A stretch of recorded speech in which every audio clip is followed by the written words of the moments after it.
at 708-889-5600. Now, from the Signature Bank Studios.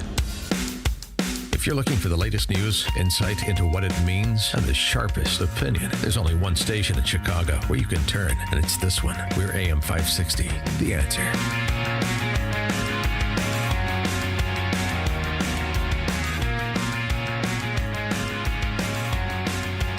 Top of the morning, Dan Proft here. I forgot to mention, of course, today's Earth Day. President Trump is celebrating by blockading Iranian ships from leaving port with oil for China. So look at, he's an environmentalist too on top of it. How about that? And of course, some of the fun D.C. press corps news stories, scare quotes, over the last few decades as they hyped the climate apocalypse are circulating again. All of the Chicken Littles in the press corps and on the left. Like this classic, scientists say Earth's warming could set off wide disruptions. New York Times, the Gray Lady, the paper of record. At the most likely rate of rise, some experts say most of the beaches on the east coast of the United States will be gone in 25 years. Well, it's time to check up on those beaches because that story was written in 1995. We still have beaches on the East Coast? I believe so.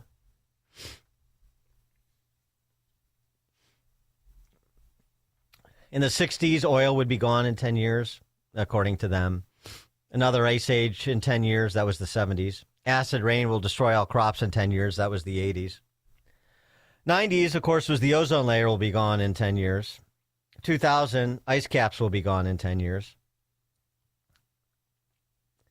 And as one informed observer on social media noted, none of those things happened, but we did get more taxes in each of those decades in advance of saving the planet. You can always count on that. On to more pragmatic temporal things like a new Fed chairman. Kevin Warsh was before the Senate committee yesterday, and he had to endure, the nonsense of people like Elizabeth Warren. Here's a question for the incoming Fed chairman. They just can't help themselves. It's always the same play. I'm surprised Elizabeth Warren didn't ask about Charlottesville. And your courage. We'll start easy. Mr. Warsh, did Donald Trump lose the 2020 election? We try to keep politics, if I'm confirmed, out of the Federal I'm just Reserve. asking a factual question. I need to know, I need to measure your independence and your courage. Senator, I believe that's a real this test of body courage certified that election many years ago. That's not the question I'm asking. I'm asking, did Donald Trump lose in 2020? I'm suggesting you in 2020 the Fed can't made answer that. huge inflation problem, and you certified the election. So let me ask you another question. Out of monetary policy. In our meeting, you said you would be independent. There you go. And Warren also insinuated that Warsh would be a sock puppet of Trump and so on and so forth. So Senator John Kennedy had to intervene later in the Q&A and follow up on some of the characterizations that Krokajawea made for clarity on the record. Professor, what's a sock puppet? I heard the reference from Senator Warren. Yeah, earlier. what is it? I'm not sure I know. Okay. I think it's that thing you stick your hand in. Yeah, kind of like this. Yes. What's a human sock puppet? Isn't a human sock puppet somebody who'll do what somebody else tells them to do? I think that's what the senator was trying to suggest. I think that was the innuendo. Are you going to be the president's human sock puppet? Senator, absolutely not. Are you going to be anybody's human sock puppet? No, I'm honored the president nominated me for the position, and I'll be an independent actor if confirmed as chairman of the Federal Reserve. My friend Senator Warren, and she, as my friend, suggested that, I wrote it down, you will use your power. You might use your power to bail out your friends if they get in trouble, kind of like President Biden did with Silicon Valley Bank and Signature Bank. She didn't say the last part. I just did. Are you going to do that? No, Senator. Okay. Senator. I would also recommend you get better friends. That's Signature Bank of New York, by the way, separate and distinct from the Signature Bank you hear about on this program. For more on this and other matters of economic importance, Scott the Cow Guy Shellady joins us, market specialist for Market Day Report. There it is.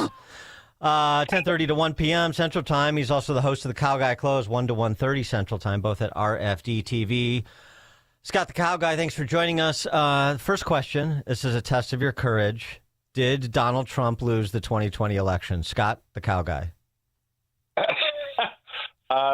Well, yes, he did lose it, but I mean, they can say whatever they want, but they also do say whatever they want, because why don't we attack them when they say that they didn't lose elections? That's been said by Hillary Clinton and the likes on the left all the time, but we never attack them when they say the election was rigged or stolen. It's only a one-way street when we talk about it, and it's because Donald Trump, you know what, he's got some good points that have been made, and there's things that have come to light since the election that would give one reason to wonder about the results. So I'll tell you, yeah, and more is coming. We got a Catherine Herridge report about a Chinese influence campaign in 2020 that went unaddressed by CIA. So yeah, the evidence continues to mount. You're right about that. Exactly right. What about for all these people? For all these people that love the idea of these mail-in ballots, you know what I want them to do? I want them to take $10,000 cash out, put it in an envelope, and mail it to themselves if they've got that much confidence in the system. That's good. I like that. There's a courage test right there. Yeah, there's a confidence confidence test. Yeah. Yeah. Somebody where your mouth is and mail yourself $10,000 cash and see what happens. What do you think about Kevin Warsh as Fed chairman? And will it have a significant impact on monetary policy and thus economic vitality? Yeah, I think so. I mean, I haven't been a fan of Jerome Powell. He's really a lawyer. He's really not even an economist or the like. So I mean, he's kind of run it like that. And I think that I like Warsh. I think he'll bring some common sense back to the job. I think that what's going to hang over Jerome Powell's head for his entirety of being around that later is going to be the word transitory. He screwed that up. We might actually get some transitory replacement here. Let's watch him screw it up again if he can before he leaves. But I think Warsh has got a level head on his shoulders. He's got an incredibly impeccable resume. So it'll be good to get somebody in there that's actually about the numbers and not about the law. Yeah, or about $4 billion renovations of the headquarters. Yeah. I mean, why aren't more people up in arms about that? I mean, you think about the money. I mean, what does it cost to build a stadium? I mean, what's this guy building? I don't know. I mean, and how many? And by the way, if you need a $4 billion dig, crib for the Fed, how many economists do we have? It's sort of like the Teldar paper moment. How many vice presidents do we have? What do they do? Why do we have all these economists at the Fed? Yeah. So here's my argument, right? I've been saying this for probably 6 months now.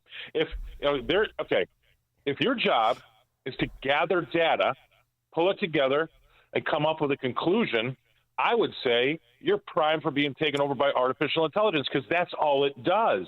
Yeah. Why can't we get rid of all 400 of those economists, plug everything to AI, and let AI tell us where rates should be? I mean, it seems simple to me. That whole division could be easily run by artificial intelligence rather than somebody that's got an axe to grind against the president. I'm nominating you for Fed Doge chairman. Right, there you go. Yeah.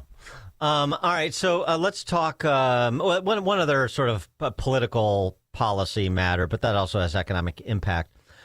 Trump was on CNBC yesterday tackling a range of issues, including the tariff rebates, 160-odd billion owed to companies per the Supreme Court decision.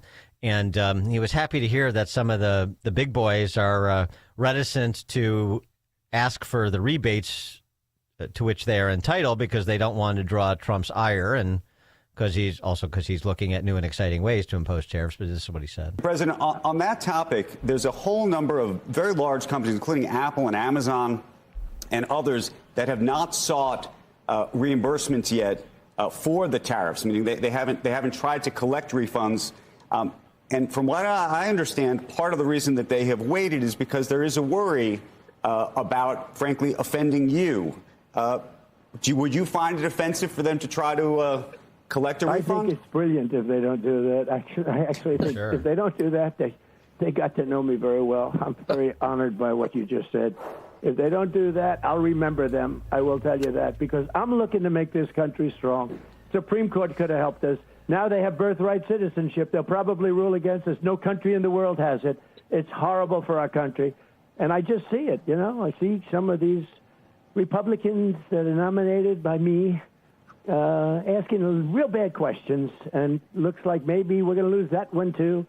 All right, well, I sort of went off on that birthright citizenship tangent, but on the tariffs, Scott.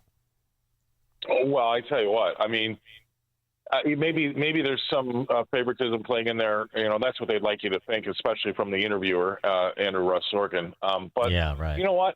I look at it from, I mean, come on, Dan, think about the absolute nightmare to try to figure out how and when did we raise prices, how much of that went, you know, was because of tariffs, how come, what wasn't because of tariffs, and how much we actually have to give back to. They might have done a cost analysis on the whole thing and thought it's going to cost us more to rebate people off the tariffs than it would be just to eat it. Yeah, right. You mean on the company side? Yeah, on the company side. I mean, what a nightmare. Right. I mean, can you imagine the guy tapping you on the shoulder saying, Dan, I'd like you to figure out how much we owe each customer over the last, 18 months. Well, what? Right. That's and then an absolute nightmare. That'd be suicidal. So, I mean, they've done I could see them doing a cost-benefit exercise saying, you know what, it's a scratch. We're just going to move on. Yeah, and also, then you get into wrangling with the government. You know, here's the number we came up with. Well, we think it's that minus 20%, and and then you get in this interminable fight. And they hire lobbyists to get your money back, and you end up losing money. Yeah, exactly. Yeah, I mean, sometimes you have to look at things practically, and then I think if you look at it practically, I think Tim Cook, even though he stepped down, he's a smart guy. You know what he'd say? Even if it's give or take 5%, he might say, you know what, it's not worth our time. Yeah. So what's your outlook? I know the uncertainty here, but so the market seems to be indicating, according to the Investotainment experts, that they've built in, like, we're going to be out of Iran by the end of May. And so if this persists in something approximating the stasis it is now for longer than that, do you start to see maybe the GDP growth not being what it was anticipated to be this year? Maybe you start to see Western European nations faltering a little bit and entering the R territory, and that impacting America as well. What's your sort of horizon? What's your outlook, I should say, for the next couple of quarters? Well, I mean, Europe, they're on shaky ground, but deservedly so. They haven't planned very well when it comes to their energy. I think for us, we're going to have some price pressures because of the oil shock. The longer it goes on, it moves from an inflationary problem to a recessionary problem, like you just said. But I don't think the U.S. will go into recession. We've got a very strong economy, the strongest probably in the world right now. And that's just predicated by looking at all the numbers that we're getting from the government, as well as what these companies are reporting. We're in the middle of earnings season now, and we're going to have earnings between, say, 12, 13 to 19%. So there's a lot to celebrate when it comes to the U.S. economy. It can handle this shock. It's probably, look, number one, it took about 6 months to normalize oil prices when when Russia invaded Ukraine. Now, I know there's a lot of differences out there, but that's just an example, so you can kind of put that for a little bit of reference. And number two, this is not going to be a binary outcome, Dan. It's not going to be like, oh, okay, regime change, we're all good, let's go. I mean, you have to take a look at history. I had a great piece of research that was given to me yesterday. When we were trying to end World War II in Asia, we dropped the atomic bomb on Hiroshima, and after that bomb blew up, the Japanese they still wanted to fight. So we came back with another one 3 days later and bombed Nagasaki with another huge atomic bomb. And even after the second one, the emperor's cabinet still wanted to fight. The emperor had enough, and he's the one that really ultimately conceded. But that's what it's going to be like. These guys are going to be lobbing bombs. There's going to be there's going to be more shots fired. Even if we have a ceasefire, forever. I mean, there's 90 million people there. We're going to risk, radicalizing some of them. So it's not going to be a binary outcome where it's all okay, the water's warm, jump in. We're just going to have to deal with that going forward. But it will calm down, and we will have these oil prices get back to the 70s in September. If you look at the futures market, it looks better. But that doesn't mean we're not going to see some price pressure. So we're going to probably see that CPI and PPI to be stubbornly high. And that's going to be a little bit of a tax on the bottom, say, 70% of our economy. But, I mean, people have made the comparison to Kissinger having to negotiate an end to the OPEC oil embargo after the Yom Kippur War in the 70s, and that took 4 or 5 months. And so that's sort of supposed to be some analogy to the current situation. But the difference is where America stands in terms of energy independence, it seems to me. We have most of the petrochemicals in the world, or at least the greatest supply, such that we're an energy exporter. So even if this persists, and as you talk about that oil shock, I mean, America is pretty well positioned to weather a short-term storm, isn't it? Yeah, I mean, watch the press conferences. Every time you see Chris Wright, the Energy Secretary, and they talk about higher oil prices for longer, he's got a wry smile on his face. He looks like a Cheshire cat. Yeah, right. He knows that his sector is going to be doing very well out of it. And actually, he was scolded I remember hearing it 2 days ago when he said he thinks oil prices are going to stay this high into the midterms. And I thought, well, he's going to get a slap on the wrist from the president, of which he did. But that guy, he knows what's going on. He knows how great the oil sector is going to be doing if this is the case. And all you have to do is look at a map of all the ships that are streaming towards the Gulf of America. Scott the Cow Guy Shellady, market specialist for Market Day Report, 10:30 to 1. Also the host of the Cow Guy Close, 1 to 1:30, both RFD-TV. Scott the Cow Guy, thanks as always. All right, have a good day, brother. You too. And he joined us on the alphawealthgroup.com answer line. Before you see it on TV, share it on Facebook, or read about it in the paper. Hear it here first. This is Chicago's Morning Answer on AM 560.